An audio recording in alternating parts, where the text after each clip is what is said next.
자, 열. 사실 우리가 되게 중등 과정에서 구별하기 힘든 포인트가 있어요.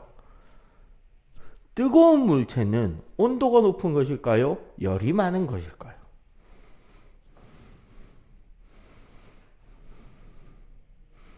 자, 온도가 높다, 열이 많다. 온도가 높으면 1번, 열이 많다 하면 2번. 둘 다다 3번. 하나, 둘, 셋. 온도가 높다 1, 열이 많다 2, 둘 다다 3. 하나, 둘, 셋. 셋 다 지금 3번이라고 대답을 했는데 1번이에요. 열 에너지라는 것은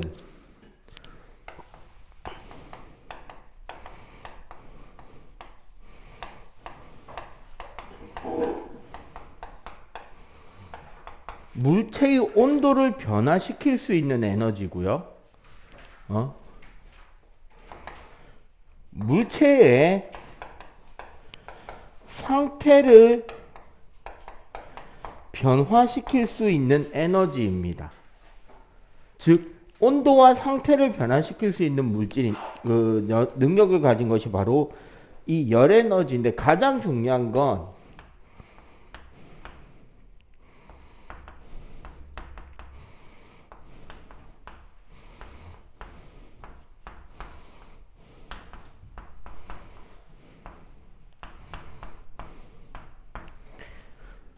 열이라는 것은 물체가 가지고 있는 에너지가 아니고요. 고온의 물체에서 저온의 물체로 뭐 하는 에너지다? 이동하는 에너지를 우리는 열이라고 합니다.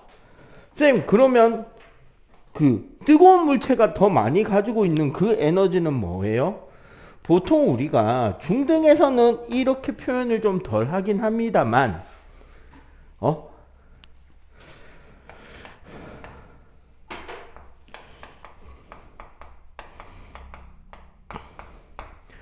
고온의 물체는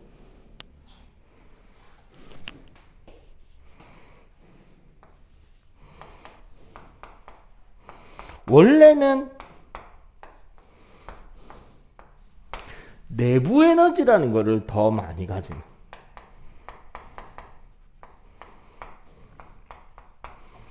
물체가 가지고 있는 건 내부 에너지라는 거예요. 근데 문제는 이 내부 에너지라는 개념은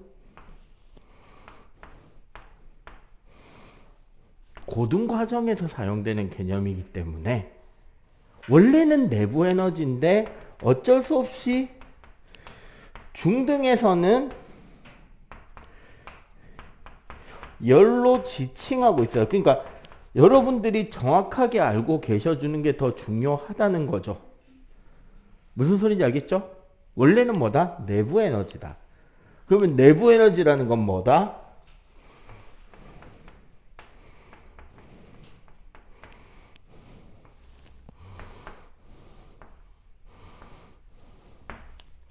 입자운동이에요. 입자운동. 우리 지난 단원에서 그거 배웠잖아요. 물체의 온도가 높아지면 입자의 운동이 어떻게 된다? 더 활발해진다라고 배웠지. 그 활발하게 움직이는데 필요한, 그리고 움직이기 위해서 가지고 있는 에너지의 개념이 내부 에너지라고. 그래서 온도가 올라가면 뭐가 커진다? 사실 내부 에너지가 커지는 거다라고 생각해 주시는 게 더 정확합니다. 아시겠죠? 자, 그렇기 때문에 이렇게 보시면 돼요.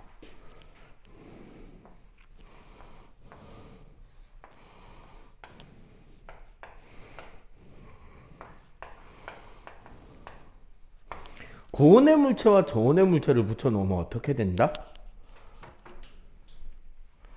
고온의 물체는 입자운동이 어떻다?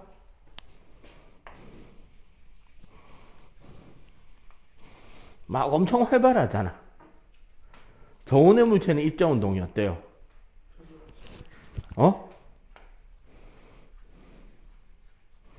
좀 둔하죠?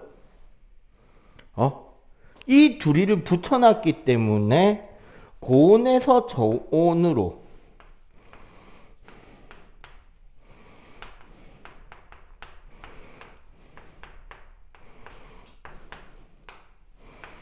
이동을 하는 에너지가 바로 열이다라는 것입니다. 화면이 조금 너무 어둡나? 조금만 더 밝게 올려야겠다. 오케이.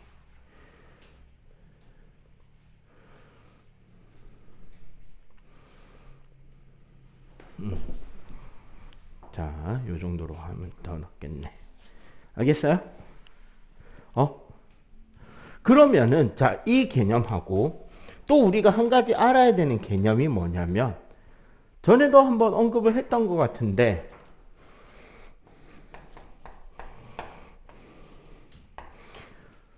실험을 할 때 실험하는 실험자가 관심을 두는 영역을 개라고 합니다. 영어로는 시스템.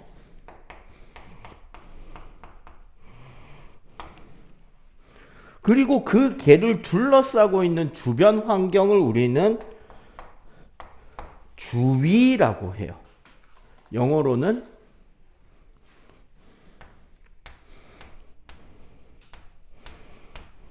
surround. 이 둘을 합친 개념이, 이 개와 주위 둘을 합친 이 전체가 우리가 말하는 세계인 거죠. 온 우주가 됩니다. 저 전체가. 여기서 어떻게 된다? 개와 주위 사이에는 열 같은 에너지랑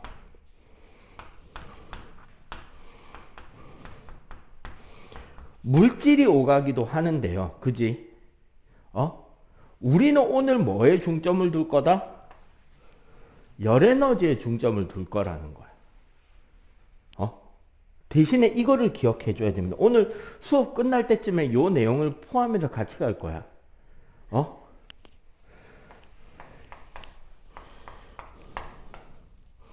자, 가열한다라는 입장은 누가 주체가 되는 거냐? 주변이 주체인 거예요. 주변이 어디에?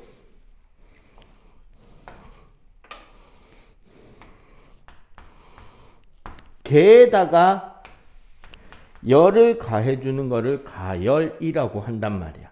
이거는 누구의 입장에서? 개의 입장에서 바라보는 어떠한 실험인 거죠. 내가 물체를 가열한다. 내가 실험하고 싶은 대상한테 열을 주는 거잖아. 맞죠? 그러면 걔는 그거를 뭐라고 표현하면 된다?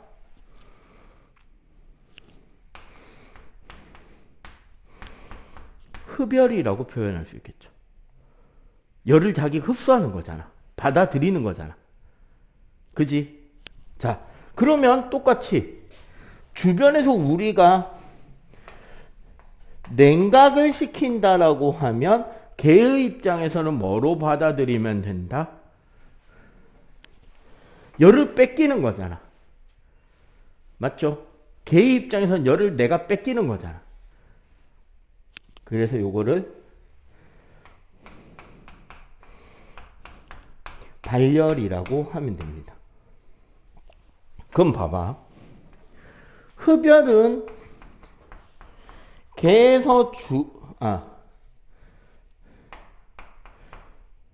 주위에서 개로 열이 이동한 거니까 주위의 온도는 내려가겠죠. 에너지를 뺏길 테니까. 그지? 발열이라는 말은 개에서 주위로 에너지가 가는 거니까 주위의 입장에서 보면 온도가 어떻게 된다? 올라간다, 내려간다? 올라가겠죠.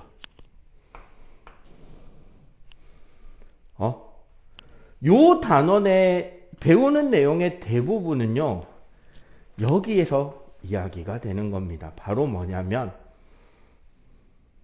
역지사지. 입장을 바꿔서 다른 입장에서 한 번 더 생각해 보는 개념이 되는 거예요. 아시겠어요? 자, 여기까지 일단 빨리 정리를 한번 해봐 주시고요.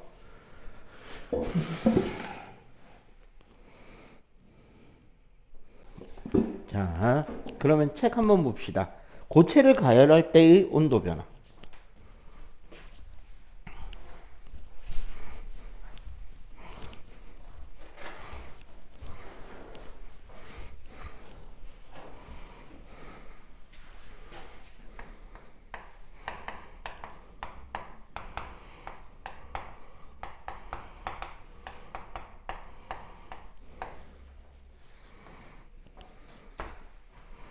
자, 일반적으로 우리가 이제 고체를 가열한다고 할 때요. 혹은 자, 일정한 정해진 온도가 딱 있습니다. 그래서 실제로 고체를 가열하다 보면 특정 온도에서 온도가 일정하게 유지되다가 다시 온도가 상승하게 돼요. 우리가 아까 이야기할 때 뭐라 그랬어요? 열이라는 것은 원래 온도를 변화시킨다라고 했죠. 맞지? 이 규정에 맞는 영역은 여기랑 여기죠. 그러면 이 구간은 선생님이 저기 별표를 친 저기는 왜 온도가 일정하냐인 거죠. 여기가 바로 뭐다?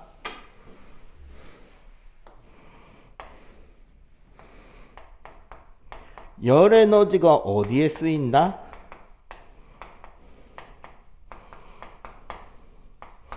상태 변화에 쓰이는 겁니다. 자, 우리가 그거 생각 한번 해보세요. 고체와 액체에서 자, 입자 인력은 어디가 커요? 어디가 크다 작다? 고체가 크다 작다잖아. 그럼 입자 간 거리는 입자와 입자 사이의 거리는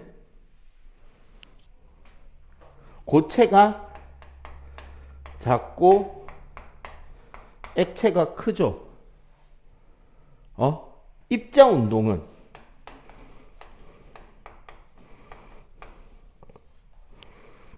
입자의 운동은 고체가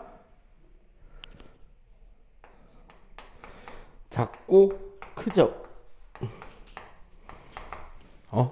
자, 이게 무슨 소리냐면 이런 겁니다. 예를 들어 얘가 얼음이라고 칩시다. 얼음을 가열하다 보면 0도씨에서 온도가 일정하게 나타나게 돼요. 그럼 우리는 여기 두 개를 비교하는 거야. 어디랑 어디? 바로 이 지점과 요 지점. 요 앞쪽은 사실 뭐인 곳이에요? 0도씨의 얼음이고 여기는 0도씨의 물이죠. 그지? 누가 더 입자 운동이 활발하죠? 0도씨 물이 더 활발하지. 누가 입자 사이의 간격이 멀죠? 0도씨 물이 더 멀죠. 근데 생각해보면 얼음을 물로 만들려면 우리 얼음은 입자가 나름 고체니까 규칙적으로 이렇게 다닥다닥 붙어 있다 그랬잖아요. 물이면 요렇게 떨어져 있잖아. 맞지? 그러면 어떻게 해야 돼? 꽉 붙어 있는 애들을 내가 힘을 줘서 잡아 당겨서 뜯어놔야 되지. 간격을 넓혀놔야지 액체가 되는 거잖아. 맞죠? 그러니까 그 상태 변화를 위해서 에너지가 소비가 된다는 거죠. 따라서 어떻게 된다? 온도가 상승하지 않는 구간이 된다는 거죠. 자, 그럼 우린 여기서 실제로 이런 문제를 만나면 그럼 어떻게 해야 되느냐? 요렇게 해주시면 돼요. 요 꺾이는 지점 있죠? 꺾이는 지점. 꺾이는 지점에 세로선을 이렇게 딱딱 그어줘. 그리고 아예 시작이 고체였잖아. 그지? 그럼 어떻게 한다?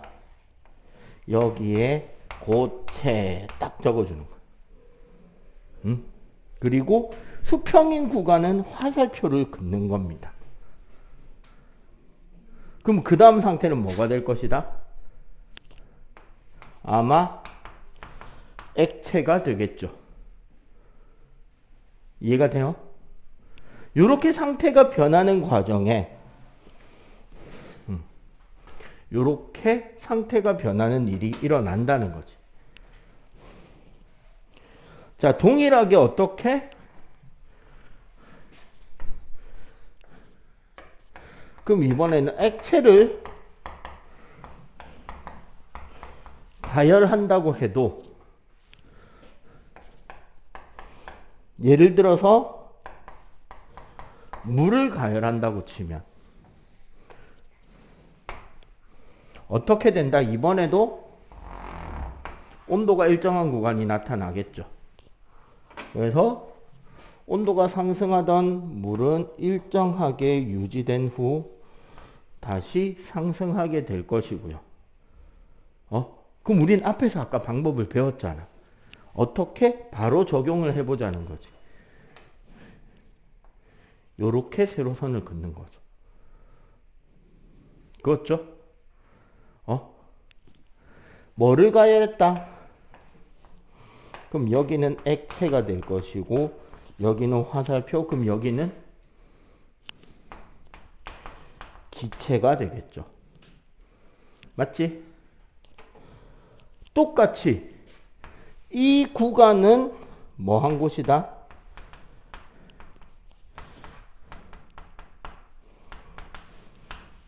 상태가 변하는 곳에 열 에너지가 소비가 된 구간. 그래서 온도의 상승은 일어나지 않는 구간이 되는 거죠. 오케이? 그러면 당연히 우리는 이거 생각할 수 있죠. 이게 물이니까 여기는 100도씨가 될 거고, 맞지?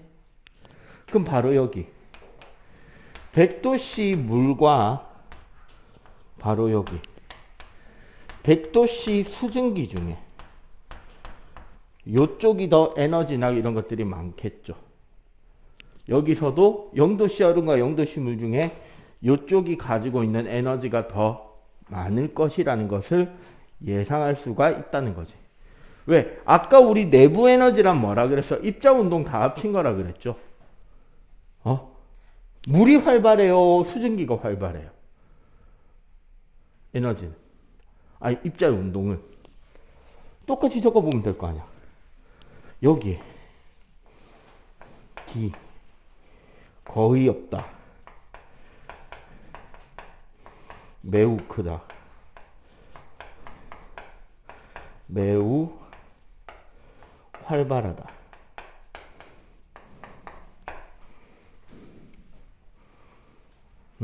그래서 어떻게? 상태가 변할 때 에너지가 필요하다는 거죠. 그리고 마무리로 하자면 여기서 말하는 0도씨가 바로 녹는 점. 고체와 액체 사이에 상태 변화 온도. 그리고 여기서 말하는 100도씨가 뭐가 된다? 끓는 점이 되겠죠. 알겠어요? 네? 즉 여기서 나온 이야기를 총정리하자면 총정리를 하자면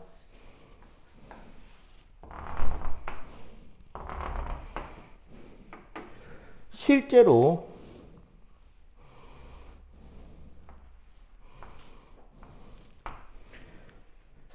요렇게 연속적으로 상태가 변할 것이겠죠. 맞지? 이런 그래프에서 항상 세로선을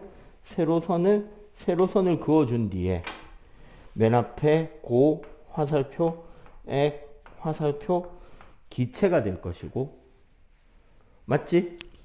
고체에서 액체가 되는 이 온도를 녹는 점, 액체에서 기체가 되는 이 온도를 끓는 점이라고 하고, 그러면 지금 아까 여기서 화살표 준 이 영역은 사실은 고체와 액체가 공존하고 있겠죠. 여기는 액체와 기체가 공존하고 있는 영역이 될 거라는 겁니다. 아시겠어요? 응? 그리고 주의해야 될 건 사실은 끓는 점은 압력이나 이런 것들 때문에 영향을 받습니다. 그리고 입자와 입자 사이에 인력의 영향력을 받기 때문에 물질마다 다르게 바뀌기는 할 거예요. 자, 요거 정리.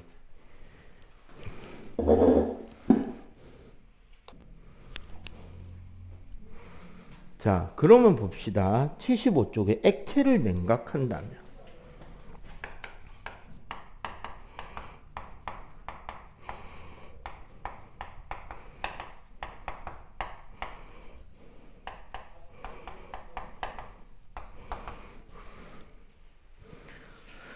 자,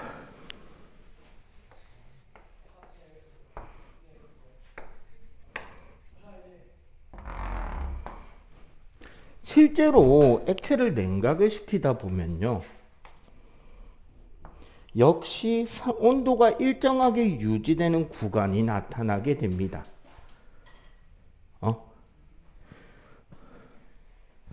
그렇게 해서 생각해 보면 아까 우리가 한 것처럼 이렇게 잘라보자고. 애시당초 뭐를 냉각했다?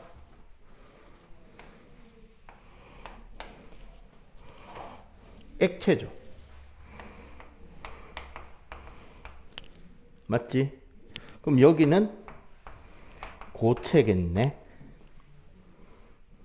그죠? 여기는 상태가 변하는 액체와 고체가 공존하는 구간. 여기를 생각해 봅시다. 그러면 얘가 만약에 물이라면 여기가 몇 도일 거다? 0도씨의 물이 될 것이고, 맞죠? 여기는 뭐가 될 것이다? 0도씨의 얼음이 되겠죠. 여기가 0도씨라면. 맞지? 그럼 아까 물어볼게요. 0도씨의 얼음과 0도씨의 물 중에 누가 더 활발하죠? 운동이?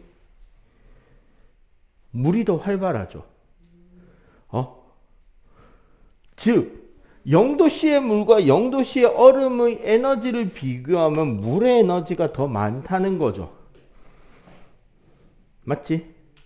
그럼 봐봐. 에너지가 많은 상태로 얼음이 될 수 있느냐인 거야. 안 돼요. 얼음으로 그렇게 입자 사이의 간격이 좁게 규칙적인 배열로 다닥다닥 붙어 있으려면 막 활발하게 움직이는 상태에선 그렇게 모여 있을 수 있다 없다? 없죠. 그때 이야기했잖아. 학교에서 좁은 간격으로 따다닥 모여 서 있는 상태에서 여러분들이 막 활발하게 움직일 수 있냐고. 맨손 체조 할 수 있어? 하면 어떻게 돼? 쌈나죠. 맞잖아. 그러면은 그렇게 좁은 간격으로 모이려면 각자의 입자들은 운동을 자제해야 되죠. 개별 운동을 멈춰야 되죠. 그러기 위해서 뭐 해야 된다? 에너지를 버려야 되는 거지. 뱉어내야 되는 거잖아. 맞지? 원래 우리가 여기로 한번 다시 돌아봅시다. 냉각이라는 것은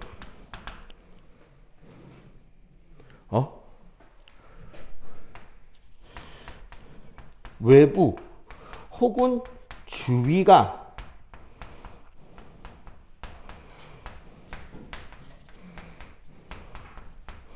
열 에너지를 흡수해 가는 거죠. 맞지? 열 에너지를 흡수하게 가게 되면 어떻게 된다? 즉 내부의 에너지가 원래 감소해서 온도가 내려가야 되는데 지금 뭐일 때는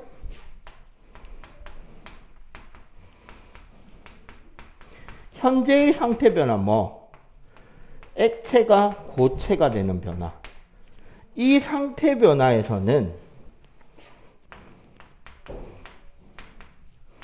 상태 변화 시 에너지가 방출, 즉 버려진다는 거죠. 이렇게 상태 변화에 방출되는 에너지가 온도가 내려가지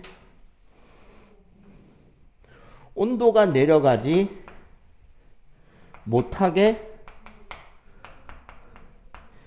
해준다는 거지.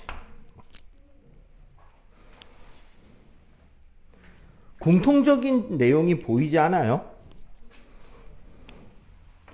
즉 뭐다?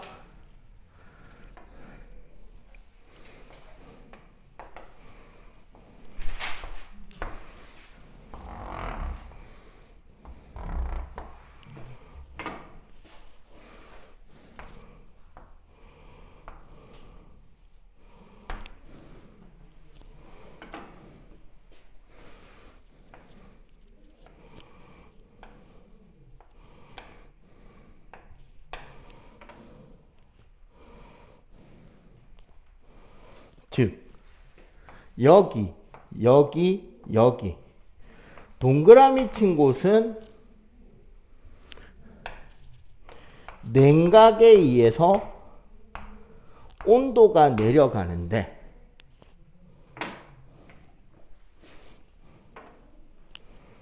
여기 있네.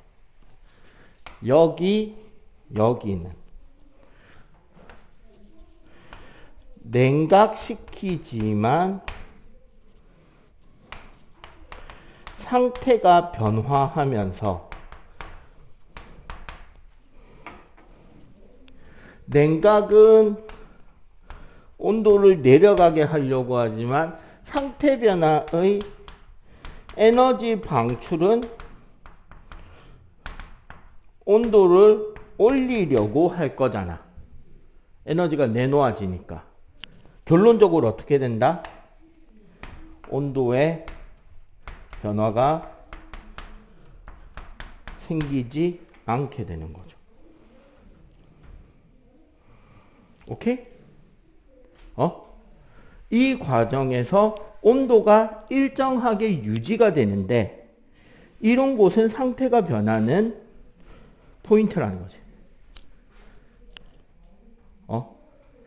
그러면 결국 우리가 자 마무리 정리.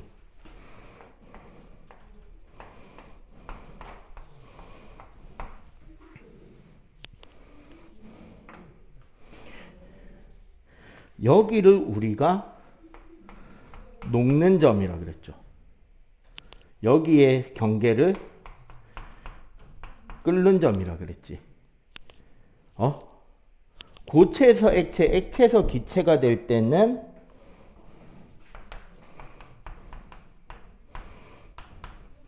상태 변화가 에너지를 흡수해서 온도가 올라가지 못했고, 맞죠? 다시 기체가 액체, 액체가 고체. 이때는 여기만 이야기를 합니다. 어느 점?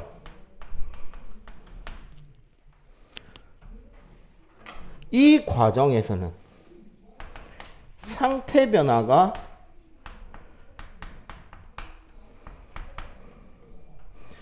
에너지를 방출하게 되고,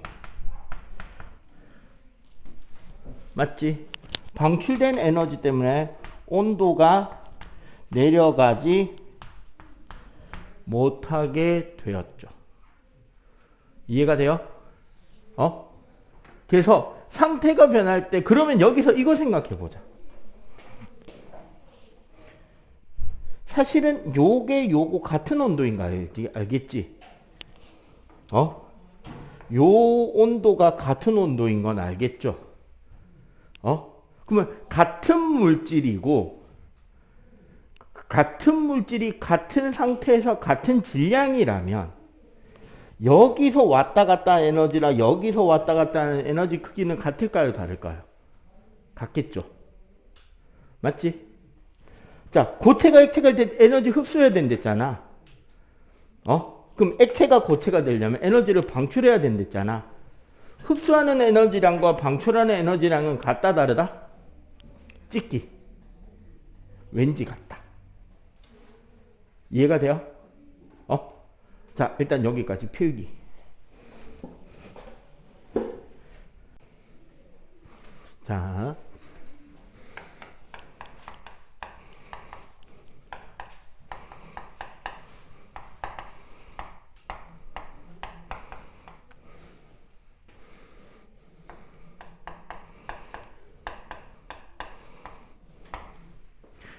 자, 요렇게 봅시다. 아까 우리가 본 거는 상태가 변할 때 열에너지가 사용이 되었기 때문에 온도가 변하지 않았다를 배웠다. 그죠? 그지?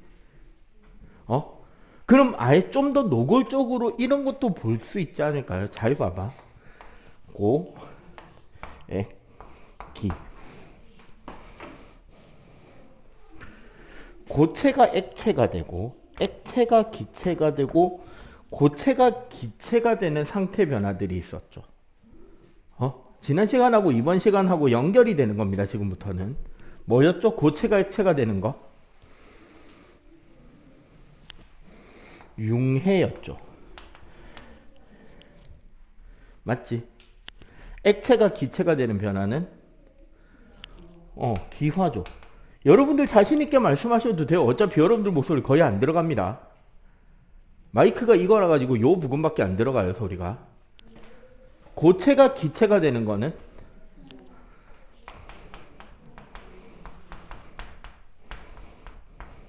라고 했죠. 원래 얘네들은 뭐였다? 가열에 인한 변화인데 쓰지 마! 쓰지 마. 어차피 죽을 거야.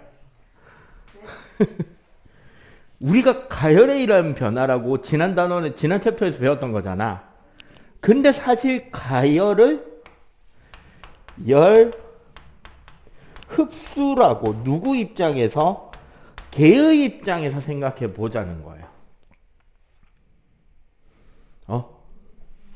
개의 입장에서 그 개를 이루는 물질이 융해, 기화, 고기승화를 하게 되면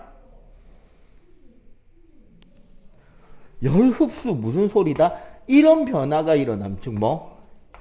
융해, 기화,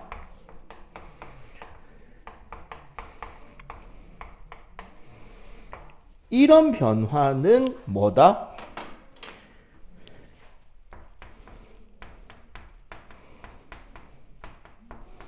열 흡수가 일어난다고.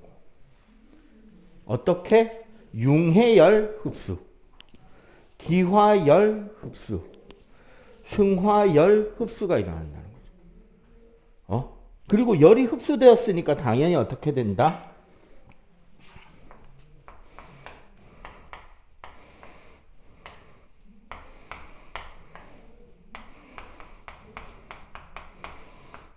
주위의 온도가 내려가는 거지. 예를 하나씩 들어볼까요?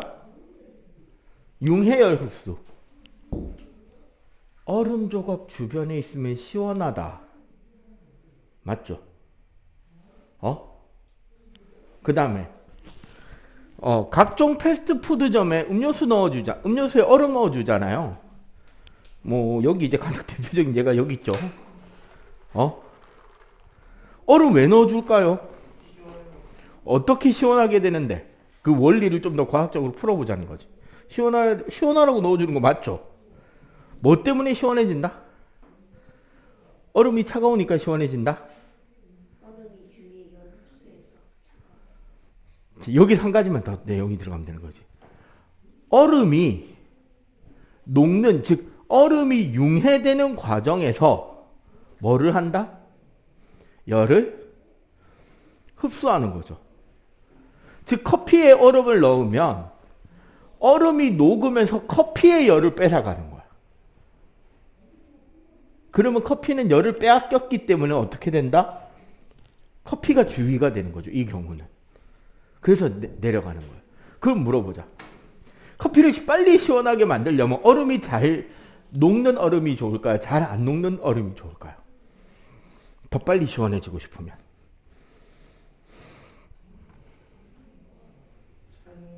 그치, 잘 녹는 얼음. 빨리 얼음이 잘 녹아야. 얼음이 빨리 잘 녹아야. 커피로부터 열을 빨리 뺏어버리겠지. 이해가 돼요? 그러면 기화열 흡수는? 여러분들 많이 경험해 봤을 건데, 기화열 흡수. 예방접종 맞기 전에 알코올 솜으로 팔 닦아주면 팔이 어떻게 돼요? 시원해지죠. 왜? 팔 닦아줄 때 주사 맞는 자리 이렇게 닦아주잖아. 알코올이거든요. 그거 에틸알코올? 에탄올이에요. 에탄올은 물보다 증발이 확실히 잘 되죠.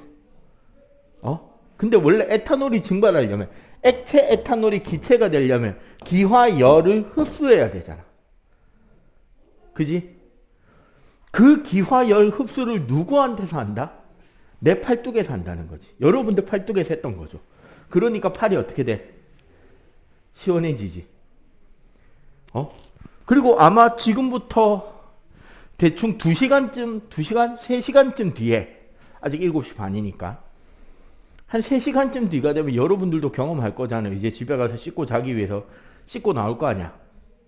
뭐 깨어른 사람은 손발만 씻을 거고, 조금 더 부지런한 사람은 이제 샤워를 하겠죠. 맞지? 어느 쪽이야? 자, 어쨌거나 하고 나오면 춥죠? 근데 웃기는 건 이건 한여름에 나와도 춥죠? 그지?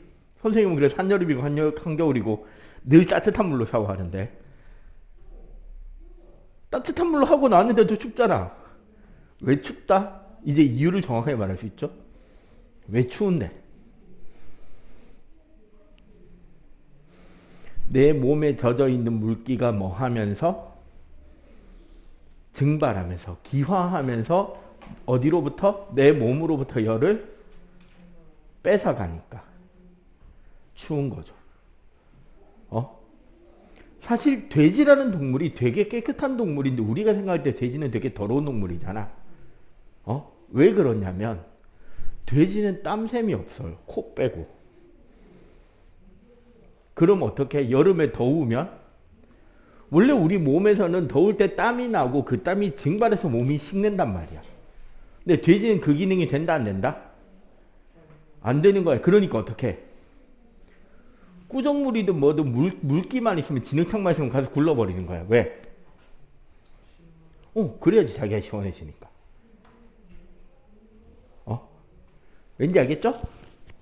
자, 그런 게 전부 다 뭐다? 기화열 흡수다. 응? 물이 마를 때. 그래서 학교 여러분 완전 더울 때 학교 그 관리해 주시는 분 있잖아요. 주사 어르신. 그 학교 화단 청소해 주시고 가지 쳐 주시고 고장난 거 있으면 고쳐 주시고, 원래 행정실 소속인데 행정실에 앉아 계시기보다는 학교 뒤쪽 창고에 앉아 계신 그분. 맞지? 한여름 되면 어떻게 해요? 수업 별로 하는 일 없으면은 화단이나 운동장에 물 뿌리고 다니시죠. 호수 길게 연결해가지고. 왜? 그렇게 해서 물 쫙 뿌리고 나면 어떻게 돼? 학교가 훨씬 시원해지지. 왜? 그 주사분께서 뿌려두신 물이 증발하면서 주위의 온도를 쫙 흡수해가니까. 그래서 분수대 옆에 가면 시원하잖아. 여기 다대포 낙조 분수 하면은. 맞죠? 자, 그러면 승화열 흡수 예시. 선생님이 이거 어제 했는데.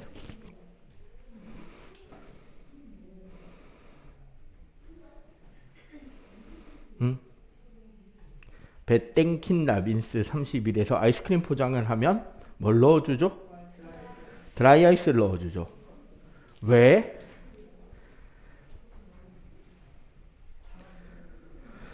그 아이스박스, 스티로폼 박스 안에 이 드라이 아이스를 넣어 놓으면 드라이 아이스가 승화하기 위해서 열을 흡수해야 되죠.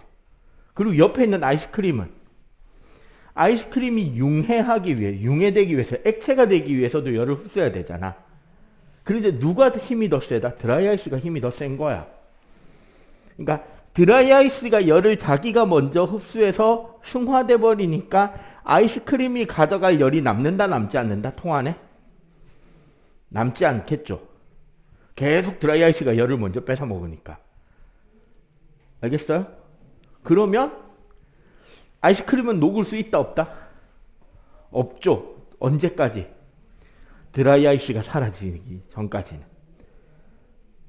그래서 선생님은 일부러 10분 만에 집에 갈 거 최대한 길게 부릅니다. 그럼 많이 넣어져요. 그래놓고 뭐하냐, 집에다가 한 번씩 이제 아들내미하고 장난칠 때, 특히 아들내미하고 샤워할 때, 화장실 변기에다 물 내려놓고 그 뒤 깨끗해진 변기에다 드라이아이스 던져놓잖아. 그럼 어떻게 돼?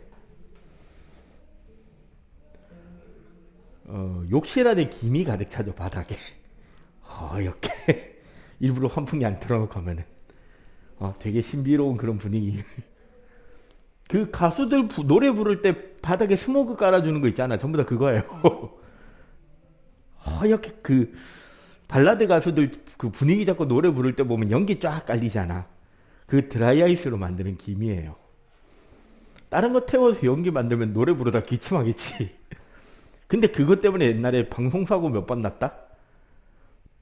앞에 발라드 가수가 나와서 노래를 해. 그럼 바닥에 쫙 스모그 깔았잖아. 그거 그냥 뭐죠? 김이죠. 물방울. 그러고 가수가 노래가 끝났어. 들어갔어. 그럼 연기 더 안 만들 거니까 싹 없어질 거 아니야. 뭐 MC가 가서 이제 멘트 치는 동안 그 다음 준비하겠지.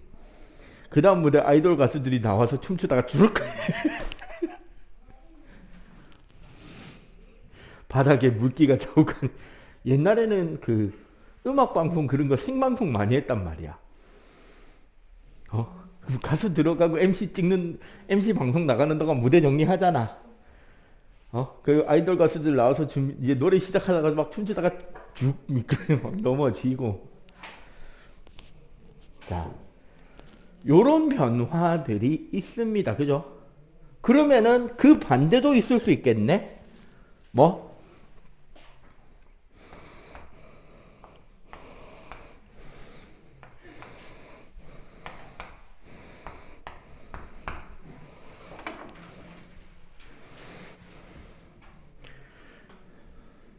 고체에서 액체로, 액체에서 기체로, 혹은 고체에서 기체로 가는 변화. 우리가 원래는 여기가 냉각이 들어가야 되지만 이제 뭐라고 할 수 있다? 반대로 개의 입장에서 열 방출이 일어나겠죠. 맞지? 자, 고체가 액체가 되는 상태 변화? 고체가 액체. 그쵸. 응고. 액체가 기체. 기화. 고체가 기체. 그쵸. 반대다. 요 화살표 반대로 그렸다. 기체에서 고체로의 승화. 맞지? 그래 뭐가 이상하더라. 자, 요런 변화일 때는 열이 방출이 되죠. 다시 정리하자면 쉽게 말하면 응고열, 액화열,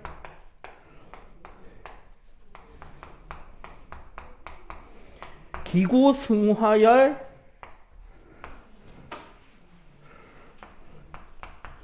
열 방출이 되고, 열이 방출이 되면 주위의 온도는 상승하게 됩니다. 즉 따뜻해진다는 거죠. 가장 대표적인 예로 아까와 같이 아까 그 샤워 이야기를 다시 이야기하자면 집에 가서 샤워할 때 가지는 최고의 딜레마가 있죠. 언제 옷을 벗어야 춥지 아니한가. 맞지? 샤워부스에 들어가서 언제쯤 옷 벗어야 이제 샤워하기 위해서 욕실을 이제 문 닫고 들어갔잖아. 언제 내가 옷을 벗어야 춥지 아니한가. 최고의 타이밍을 알려드릴게요. 욕조의 온수를 틀어놓고 잠시 기다리면 거울에 뿌옇게 김이 끼잖아. 그때 벗으면 됩니다.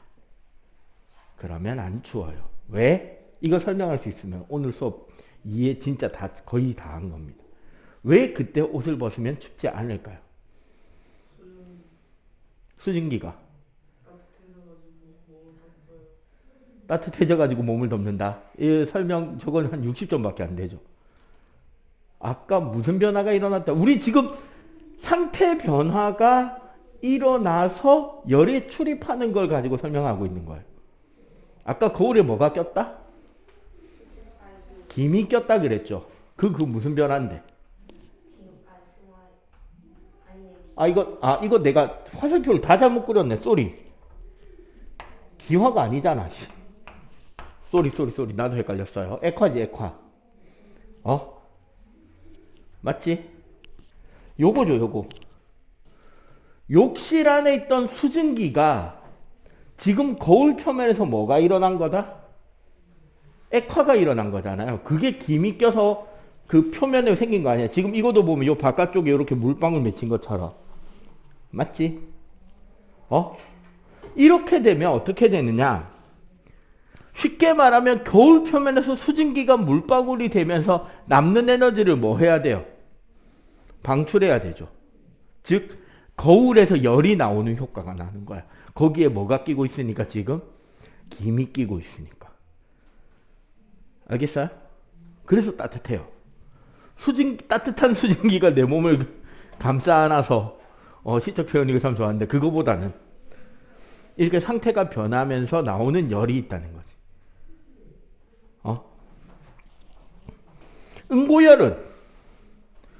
응고를 통한 열 방출. 여러분들 요즘은 잘 안 쓰더라 이거. 옛날에 선생님 한 10년 전만 해도 이거 되게 유행이라 가지고 애들 장난치다가 옷 베리고 많이 했는데. 똑딱 손난로 있죠. 재활용 손난로. 액체 주머니 같은 거 들고 있다가 똑딱하면 그 안에 들어있는 액체가 하얗게 굳으면서 열이 나고 그 열 다 식으면 집에 가서 어떻게 하면 돼? 정수기 뜨거운 물이나 냄비에 물 받아서 팔팔 끓는 물에 이거 좀 담가놨다가 녹아서 건져 놓으면 되는 거. 응고열 방출이잖아요 그거. 요것도 화살표 다 반대네. 오늘 난리구만. 맞죠?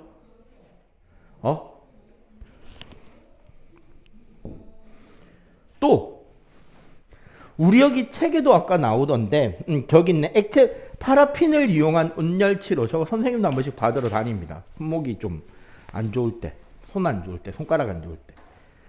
그 파라핀 양초 만드는 재료잖아요.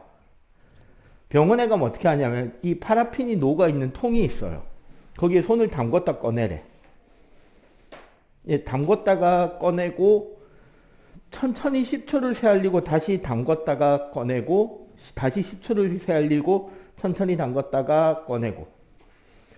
이거를 하면은 손에 파라핀으로 만들어진 장갑이 껴지는 것처럼 됩니다. 한번 파라핀이 묻은 게 굳고 묻어서 굳고 묻어서 굳고 묻어서 굳고 한 5번 10번 하면 두툼하게 장갑 낀 것처럼 된단 말이에요. 이대로 들고 있으래. 그럼 어떻게 된다? 파라핀이 내 손 부근에서 계속 좀 더 점점점 굳어가겠죠. 그 굳으면서 응고열을 방출하고 그 열을 통해서 우리 손 안에 있는 아픈 부위에 염증을 가라앉히고 근육을 좀 풀어주고 하는 효과가 있는 거지. 그 다음에 그것도 있네요. 이누이트족, 속칭 에스키모들이 살고 있는 이글루를 어떻게 방을 데핀다? 불 피워. 지금 얼음집인데. 얼음집에 불 피워. 지금 집 뭉갤 거야. 얼음집을 데피는 방법은 밖에 나가서 아주 차가운 바닷물을 퍼서 들고 들어온 뒤에 얼음집 안쪽 벽에 뿌립니다. 그럼 너무 추워서 내가 뿌린 바닷물이 얼음집 안에 천정을 타고 흘러내리면서 얼어요. 근데 어떻게 된다? 얼음집 안은 그게 얼어붙기 때문에 따뜻해져요. 바깥에보다는. 이게 중요한 거죠. 바깥에보다는 따뜻해져요. 확실히 따뜻해진답니다. 나도 가본 적이 없어가지고. 그 다음에 우리 오렌지나 귤 같은 경우는 겨울철 과일이죠. 제주도나 그런 데 보면 이제 막 눈 오는 계절에 1월달이나 이럴 때 제주도에 놀러 가면 그 체험할 수 있습니다. 12월 말 1월 초에 제주도 가면 귤 따기 체험. 워낙에 귤나무가 많아서요. 그런 걸 알 수 있어요. 귤 농장 주인한테 얼마만큼의 돈을 주고 체험을 하는 거예요. 사실은 돈을 주는 게 아니고 우리가 귤을 사오는데 내가 사올 귤을 귤나무에서 내가 따는 거예요. 그냥 그런 느낌. 집 뒤에 마당에 텃밭에 귤나무가 한 20그루 심어져 있는 거야. 귤나무 별로 안 크거든. 한 이 교실 정도 넓이면 한 10그루 정도 심겨져 있어요. 나무 크기 한 요만하게. 그럼 이제 그 사이사이로 왔다 갔다 하면서 이제 맛있어 보이는 귤을 따서 통에 넣어서 그걸 들고 와서 박스에 부어서 포장하고 한 박스에 얼마씩 사오면 돼. 그리고 제일 좋은 거. 거기서 귤 따면서 그 자리에서 까먹은 거는 계산 안 해도 돼.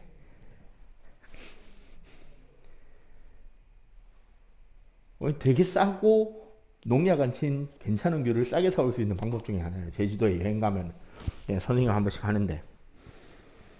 근데 문제는 겨울철이잖아. 제주도도 가끔씩 되게 심하게 추위가 다가올 때가 있어요. 그러면 그 농장 주인들은 어떻게 하느냐? 귤에다가 물을 부어요. 물을 뿌려요. 귤나무에. 그럼 어떻게 된다? 아니죠. 한겨울에 나무에다 물을 뿌린다니까. 많이. 그러면은 그 나무의 표면이나 특히 귤 부근에서 물이 얼겠죠. 귤의 표면에서 물이 얼면 귤은 안 얼어요. 왜? 귤 껍질 밖에서 물이 얼었잖아. 맞죠? 얼었잖아. 그래서 귤은 안 얼어요. 물이 대신 얼었기 때문에. 이렇게 해서 어는 걸 방지합니다. 알겠어요? 요런 식으로 열을 흡수 혹은 강제로 방출시키는 형태로 상태 변화를 통해서 열을 만들어냅니다. 그리고 부산 사람들이 정말 못 느끼는 거, 부산에 살 때는 거의 못 느끼는 거. 그리고 여기 있는 2명은 지금부터 한 7년에서 8년쯤 뒤면 경험할 확률이 조금은 생기는 거. 눈 오는 날 따뜻해진다? 되게 춥다가 하늘이 흐리고 되게 추운 날 주변이 갑자기 따뜻해지면 눈 옵니다. 왜? 아까 눈이나 비가 만들어질 때 수증기가 승화해서 눈이 된다 그랬잖아. 맞죠? 수증기가 승화해서 눈이 되기 때문에 눈 오기 직전에 하늘이 갑자기 따뜻해져요.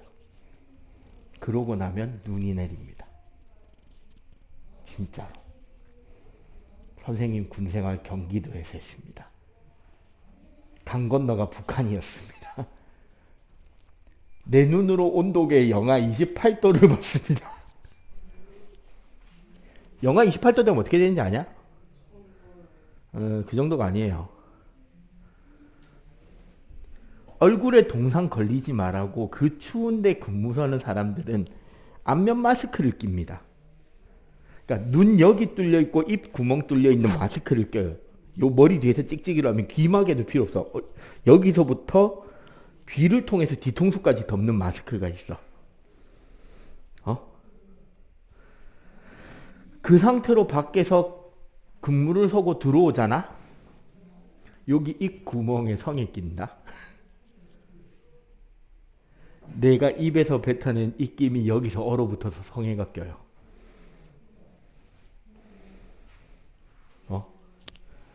근데 저기 강원도 진짜 추운 데는 더 심하겠죠. 잘 다녀오시기 바랍니다. 자, 그러면 이런 상태 변화에서 열 에너지를 흡수 방출을 하기도 합니다. 자, 저기 밑에 봐봐. 76쪽 파딘파 쿨러. 저거를 우리가 무슨 기술이라 그러더라? 적합 기술이라고 하던가 그럴 거예요. 봐봐. 우리나라의 정수기가 되게 좋죠. 싸고 좋잖아. 정수기 한 대. 렌탈 같은 거 생각해 보면. 근데 아프리카는 물이 깨끗하지 않아서 고생한다라는 그런 이야기를 많이 듣잖아요. 그럼 우리나라 정수기를 아프리카에 기증하면 아프리카 사람들은 깨끗한 물을 마실 수 있을까요? 안 되겠죠. 왜? 거기는 수도시설도 잘 안 돼 있고 전기도 없잖아. 근데 거기다 정수기 갖다 줘봐야 된다 안 된다? 안 되겠지. 냉장고 같은 걸 갖다 줘도 전기가 없으니까 쉽게 못 쓴단 말이에요. 그런 곳에서 쓰는 게 저 파딘파 쿨러입니다. 그릇 안에 다른 작은 용기가 들어있고 그 사이에 젖은 모래나 자갈들이 섞여서 들어있어요. 그리고 저 젖은 모래나 자갈통에 뭐를 붓는다? 젖은 모래 자갈통에 그냥 물을 이렇게 계속 부어주면서 적셔두면 가운데 있는 저 젖은 모래층에서 물이 증발할 거 아니야. 증발하기 때문에 그 안쪽 그릇이 어떻게 된다? 시원하게 보관이 되는 거예요. 비슷한 게 뭐냐면 옛날에 중앙아시아 사막이나 이런 데 여행하는 여행가들 있잖아요. 낙타나 말 타고 장거리 그 상업을 하러 다니던 아라비아 상인들. 이 사람들은 물통을 뭐로 만들냐면 가죽으로 물통을 만들어요. 가죽 주머니에 물을 담아서 들고 다녀. 그럼 어떻게 된다? 가죽이 젖을 거고 가죽 밖으로 물이 스며 나올 거 아니야. 맞지? 그런데 어떤 장점이 있다? 스며 나온 물은 증발되겠죠. 금방. 맞지? 계속. 물이 스며 나서 증발되는 대신에 그 가죽 물통 안에 있는 물은 어떻게 유지가 된다? 시원해지겠죠. 물이 계속 증발되니까 옆에서. 그지? 옛날 이집트에 있던 에어컨은 이런 형태로 만들어집니다.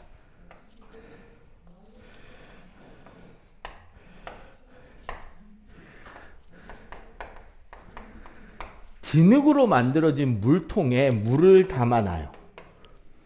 그럼 이 진흙으로 만들어진 물통은 계속 젖어 있겠죠. 어느 정도. 그리고 여기에 그 높은 사람이 이렇게 앉아 있으면 요쪽 옆에서 부채질을 하는 거야. 바람을. 그러면 바람이 진흙 물통을 지나서 요 임금님이나 좀 높은 양반한테 갈 거 아니야. 그럼 요 진흙 물통에서 물이 증발하면서 뭐 한다? 열을 뺏어가겠죠. 그렇게 해서 요 사람은 어떻게 된다? 시원하게 유지가 되겠지. 그죠? 이해가 돼? 자, 일단 요거 정리하고, 요거 정리 끝나면 실제로 우리 인근에서 이런 내용이 가장 확실하게 나오는 예시. 책에는 두 가지가 나옵니다. 하나는 에어컨이고 하나는 스팀 난방인데 그 두 가지 설명해 드릴게요. 자, 빨리 정리. 자,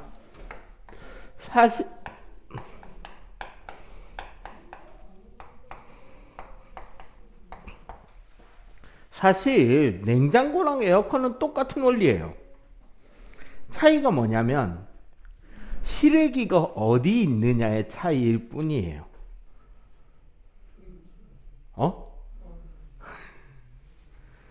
여러분들 집에 실외기는 보통 아파트면 실외기실이 따로 있거나 아니면 베란다에서 바깥쪽을 보고 있죠. 그리고 뭐 일부 대형 그런 주상복합형 아파트나 이런 경우는 옥상에 실외기실을 별도로 만드는 경우도 있고요. 중앙 집중식 냉방이면. 그리고 냉장고는 그 실외기가 냉장고 뒷판에 붙어 있습니다. 냉장고 아래쪽 뒷판에. 자, 뭐 어떤 거냐면 기본적으로 우리가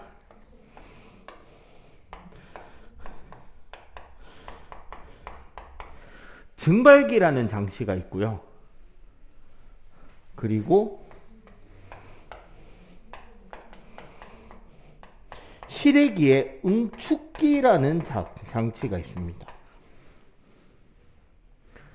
무슨 소리? 그리고 실외기에서 증발기에서 응축기로 여기 이제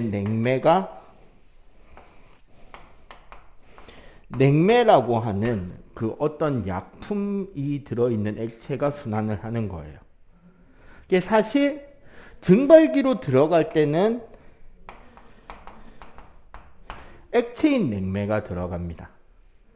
그리고 증발기에서는 어떤 장치가 있냐면 아주 가느다란 관이 갑자기 관의 굵기가 확 굵어지게 만드는. 그럼 어떻게? 냉매가 여러분들 그 분무기지 분무기 뿌려지듯이 쫙 뿌려지는 거야. 스프레이처럼. 그럼 어떻게? 표면적이 넓어지니까 빨리 증발되겠죠. 그래서 증발기에서는 어떻게 된다? 액체가 기체로 급격하게 변환됩니다. 무슨 변화죠? 기화죠. 열 에너지는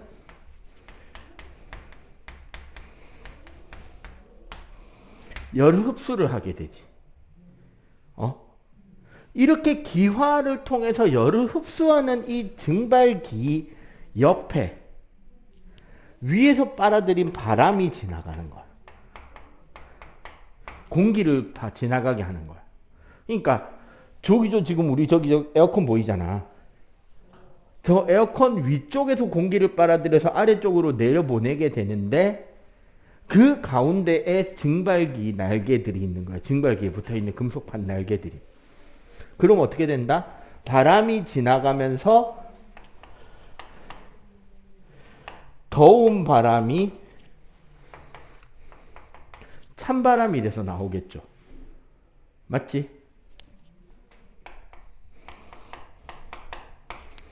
그러면 증발기에선 이제 기체가 돼서 냉매가 다시 실외기실로 오게 되는데 여기서는 억지로 뭐 한다? 압축을 시키면서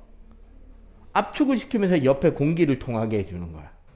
그럼 여기서 그 압력의 변화에 의해서 기체가 액체로 상태 변화가 일어납니다. 압축을 통해서도 상태를 변화시킬 수 있죠. 그럼 이건 뭔데요? 액화. 어떻게? 열 방출이 일어나죠. 그래서 실외기 밖으로 어떤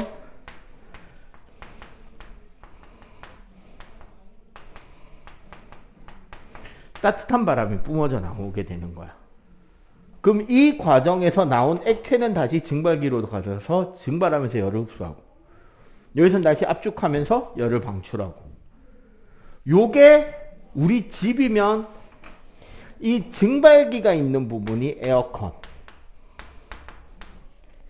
응축기가 있는 부분이 실외기실인 거고, 이게 냉장고라면 증발기가 우리 냉장고, 우리 반찬 넣어놓는 곳 안쪽 뒷벽, 안쪽 벽인 거지. 그럼 응축기는 냉장고 뒷판 바깥에가 되는 거야. 그럼 물어볼게. 냉장고 문을 열어놓고 만약에 냉장고를 계속 작동시키면 방 안의 온도는 시원해질까요? 더울까요? 어떻게 될 것 같아? 더 더워지겠죠. 생각해요. 여기서 흡수하는 열과 여기서 방출하는 열을 따지면 여기 열이 더 많아요. 왜? 냉장고를 작동시키는데 냉매를 억지로 상태 변환시켜가면서 작동시키는데 계속 전기가 들어가잖아. 맞지? 거기에 투입되는 전기 에너지도 최종적으로는 뭐로 바뀐다? 열로 바뀌는 거야.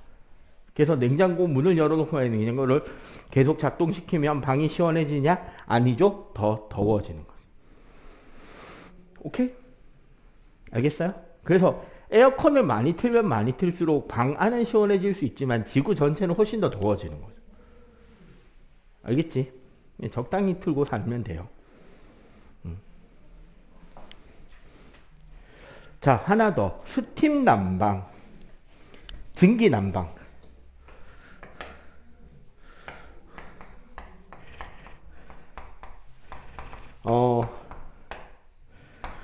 우리나라에서는 별로 안 씁니다. 왜냐하면 우리나라는 이 증기 난방기보다 훨씬 뛰어난 효율을 보이는 난방 시스템이 있죠. 뭐? 온돌이죠. 물론 옛날에는 온돌 그 구들장을 실제로 장작 같은 걸 태운 아궁이에서 뜨거운 공기가 가서 방바닥을 데폈고, 요즘은 그 뜨거운 공기를 보내기가 힘드니까 어떻게 뜨거운 물을 바닥에 깔려있는 파이프를 통해서 바닥을 데펴서 공기를 데피잖아요. 그래서 우린 방바닥에 붙어있으면 되게 따뜻하죠. 오죽하면 침대 생활을 하는 요즘에서도 우리나라는 아파트에 온돌 난방, 바닥을 난방시키는 방법을 포기하지 않고 있지. 왜? 찌부동할 때는 침대 위보단 방바닥에 들어누워 있으면 좋잖아. 선생님도 한 번씩 그래요. 집에 매트 깔려 있단 말이야. 침대 말고 나머지 공간에 겨울에는. 아침에 일어나서 몸 찌부동하면 제일 먼저 뭐 하냐면 반바지랑 반팔티만 입고 그 매트리스 밑으로 기어 들어가요. 집에 애들 때문에 바닥에 매트 깔려 있으니까. 그 밑에 따뜻하거든, 보일러 꺼도. 하고 자다 와요. 자, 증기난방기는 뭐냐면 쉽게 말하면 여기 보일러가 있고요. 보일러에서 뭐를 하죠? 물을 끓여서 증기로 바꾸죠. 맞지? 이 보일러에서부터 수증기가 우리 라디에이터, 소위 말하는 응축기로 갑니다. 방열기 혹은 응축기라고 하는 곳이 있는데, 이 응축기에서 어떻게 된다? 수증기가 식어서 물로 바뀌어요. 그리고 그 물은 회수되어서 보일러로 들어오는 거야. 그럼 보일러에서 나온 수증기가 라디에이터, 요게 이제 선생님 어릴 때 선생님이 다니던 병원에 가면 있었어요. 요렇게 은색 쇠로 된 그 구조물들이 요렇게 연속으로 돼 있는 거야. 바닥에 붙어 있어. 요즘은 이거 전기 라디에이터라 그래갖고 콘센트 꽂아서 이렇게 졸졸졸 밀고 당길 수 있는 것도 있습니다. 그 안에 물이 돌고 있는 거고요. 그러면 이 안에서 뭐가 일어난다? 말 그대로 여기에 들어갈 때는 수증기였는데 여기서 나올 때는 물로 바뀌는 거죠. 요런 장치에. 그럼 이 과정에서 뭐 한다? 액화열이 방출이 되죠. 여기서는 기화열이 흡수가 되죠. 이해가 되지? 이런 상태 변화를 일으켜서 방을 데피는 방식이 증기난방이었는데, 솔직히 우리나라 온돌보다 성능이 결코 좋지는 않습니다. 그럼 어떻게 된다? 별로? 우리나라에는 당연히 없겠죠. 외국에는 벽난로 비슷한 형태로 해서 벽에 이렇게 설치가 돼 있어요, 보면. 예, 저런 거는 원래 뭐 하기 좋냐면 요런 데 사이사이에 잘 안 마르는 뭐 나중에 이제 여러분들 군대 가면 종종 있는 경우 있어요. 잘 안 마르는 것들 있잖아. 뭐 눈길에 젖은 양말이라든지 이런 거 널어놓으면 되게 빨리 말라. 오케이? 그래서 그냥 온도 차이에 의한 열에너지 이동량보다 실제로 상태가 변할 때 열에너지 출입하는 양이 되게 큽니다. 그래서 그걸 일으켜서 열에너지를 흡수나 방출을 시키는 장치들을 가지고 우리는 여러 가지에 활용을 하고 있다는 걸 알아주시면 되겠어요. 오케이?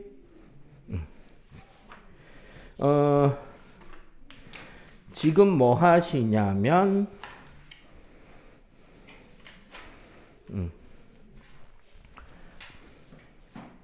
78쪽 탐구 빨리 한번 풀어보세요.